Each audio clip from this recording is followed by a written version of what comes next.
If you've learned the E1 alcohol dehydration reaction, you probably saw this. Throw in sulfuric acid, make water a better leaving group, make it leave, boom, E1 dehydration. And that works really well for E1 dehydration and not much else. Here's the problem. Students often assume that's the universal trick for turning any alcohol into any leaving group for any reaction. Spoiler alert, it's not. Stay tuned. Today, I'll show you the first of two general methods that work across the board without harsh acids that will set you up for any substitution or elimination of an alcohol.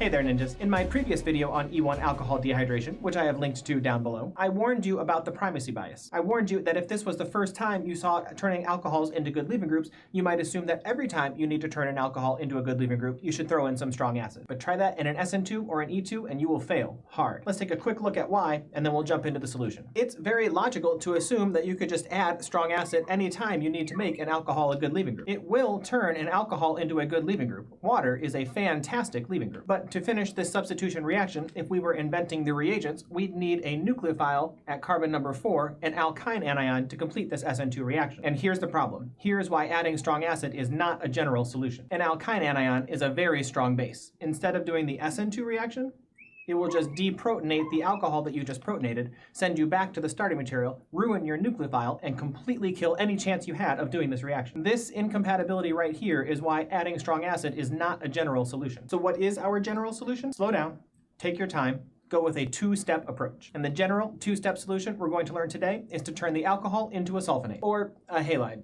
I'll talk about that in a separate video that I'll link down below. Sulfonates and halides are two complementary methods for turning alcohols into general leaving groups. To make a sulfonate, we're going to need to learn about some new reagents. The reagents to make a sulfonate involve some kind of sulfonyl chloride and some kind of proton sponge. The sulfonyl chloride that we need to use in this reaction can come in a variety of flavors, even more than the ones I've got drawn here on the board. But these are the ones you're going to see most often in this course. They all involve some kind of sulfur with a couple of double bonds to oxygen and some kind of alkyl group on the other side. For mesyl chloride, that R group is a methyl group, and we abbreviate that MsCl. For triflyl chloride, that group is a CF3 group, and we abbreviate that TFCl. And when the group is a benzene ring with an extra methyl group, we call that tosyl chloride with the abbreviation TSCl. This one certainly looks complicated, but we've actually seen this before. When this Cl group is an OH group, that's TSOH, that's tosic acid. That's one of our generic strong acids. Here, we've replaced that OH with a Cl, so it's no longer an acid. Now it's a sulfonyl chloride that we can use in this sulfonation reaction. The two most common proton sponges you're likely to see are pyridine and triethylamine. I have a separate video dedicated to proton sponges that I'll link to down below. But in general, these are mild, organic soluble bases that don't really participate in reactions.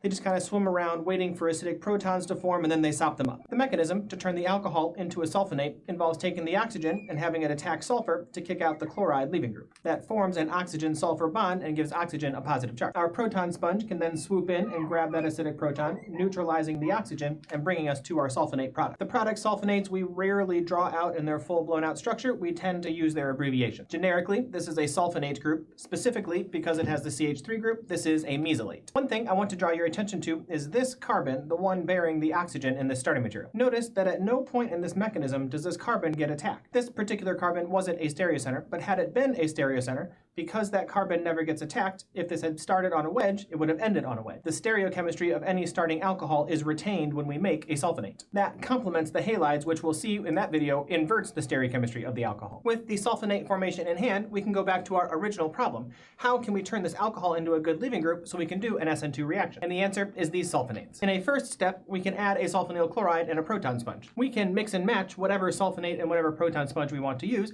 Here, I've chosen tosyl chloride and triethylamine. In this step, the oxygen would attack the sulfur of the tosylate group and kick out the chloride as a leaving group. That adds on our tosylate and gives us a protonated oxygen. That allows us to take our proton sponge and sop up that acidic proton, neutralizing the molecule and making our sulfonate. Now that we've made our sulfonate, we can do whatever we want to it. In a second different step, we can add our alkyne anion nucleophile in a good SN2 solvent to do our SN2 reaction. You do have to denote these in two separate, completely different steps. We don't throw all of these reagents together in one flask to do this reaction. The way you would read this is as a telescoped reaction. What I mean by that is the product of step 1, the sulfonate, becomes the starting material for step 2, the SN2 reaction. It would be as if 1 week in your laboratory course, you came in, took this alcohol, added the sulfonyl chloride and the triethylamine, stirred it around, maybe you did a distillation or something, and you got your product, the sulfonate, at the end of that week of lab. Then separately, the next week in lab, you would come in, take that sulfonate product you made the week before, and add the alkyne anion in THF to do the second SN2 step. When we do that, the anion of the alkyne can attack the carbon, kicking out the leaving group in a classic SN2 reaction to make our product directly. And the nice thing about sulfonates, what makes them so generalizable, is we didn't have to do this SN2 as a second step.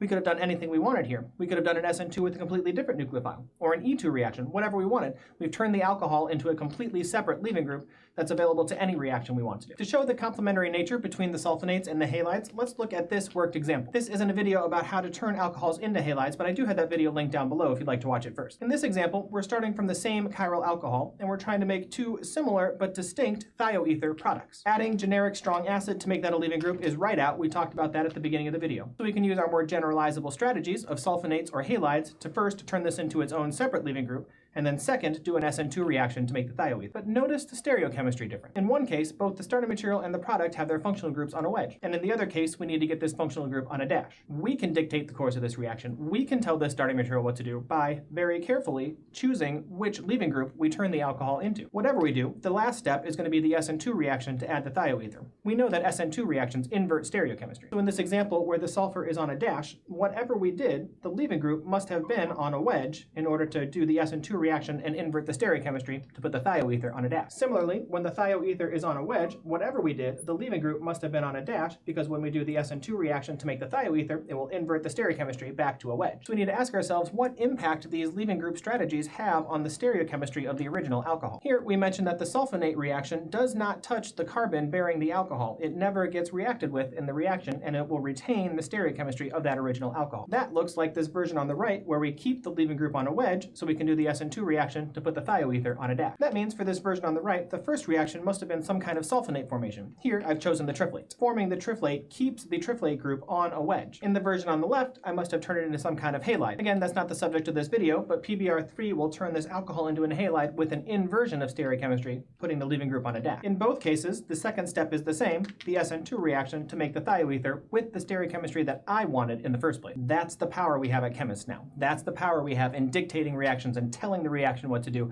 instead of just responding to the reagents given. This is our reaction card for sulfonate formation. Our 3-phrase sentence is an alcohol plus a sulfonyl chloride makes a sulfonate. We can make a variety of flavors of sulfonates by using a variety of flavors of sulfonyl chlorides, and we can choose from a couple of proton sponges to sop up the acidic protons in the mechanism. And the nice thing about sulfonates is whatever stereochemistry we start with is retained in the product. Some tags for this reaction: it is non-regioselective. If there are multiple alcohols in the starting material, we will make sulfonates from pretty much all of them. It is a stereo-specific reaction. Whatever stereocenter we start with in the starting material is retained in the product, and it is a redox neutral reaction. We start and end at the 1 CZ bond oxidation level.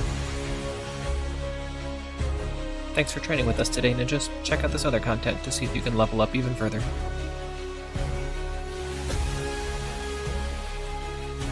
As always, don't forget to like and subscribe.